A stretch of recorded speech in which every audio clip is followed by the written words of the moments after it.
So simulan natin dito mga idol. Alyssa Valdez nagsalita na sa naging unang talo ng Creamline Cool Smashers dito sa semifinals kontra sa kupunan ng Petrogas Angels. Well, alamin natin yung mga naging dahilan kung bakit tatalo ang Creamline. Pero bago yan, huwag niyo munang kakalimutan na mag-like and subscribe sa ating YouTube channel. Maraming salamat po. Sa naging laban, very intense and crucial, CCS at Petrogas.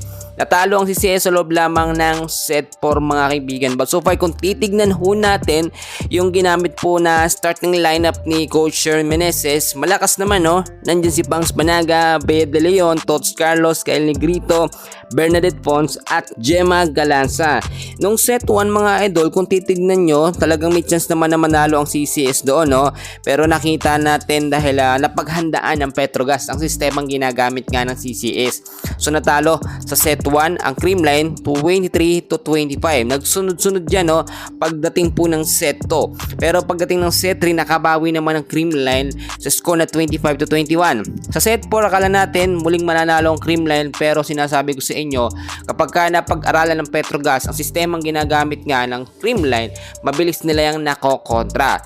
Nakita natin set 4 lamang at ngayon may unang talo na ang Creamline Cool Smashers sa semifinals. Pero huwag kayong mawala ng pag-asa, may chance pa naman sa finals ng CCS basta maging consistent o maka-bounce back ang Creamline sa loob ng ilang set lamang sa kanilang magiging susunod na game no.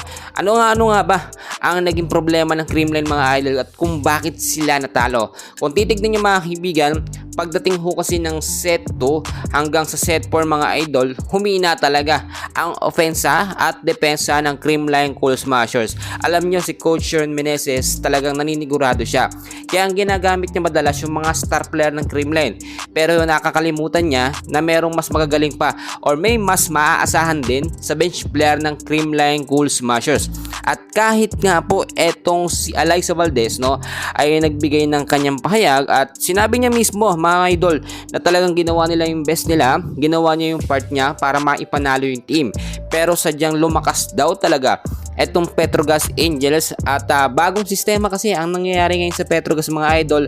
Kumbaga lahat ng tira at palo ng CCS nakaka-counter ng Petrogas no. Usually dati kapag nagkakaharap ang Petrogas at ang Creamline, talagang matik nananalo agad ang CCS kahit abutin pa yan hanggang set 5. Pero sa intense and crucial game, especially sa set 4 kahapon, nakita naman natin 16-25 yung naging score at hindi na nga po nakahabol doon ang Creamline Cool Smashers. Ang ginagawa kasi ni Coach Sher Meneses, kahit nakikita niya ho yung mga player o yung player ng Creamline na wala sa rhythm yung paglalaro, nakababad pa rin sa loob. Instead na pinapalitan muna at kumukuha ng bench player, nagtutuloy-tuloy pa rin. So ang nangyayari, hindi nakukuha yung chemistry at momentum ng mga player ng Creamline kapag hindi siya nagpapalit ng player. Isa yan sa main reason mga idol.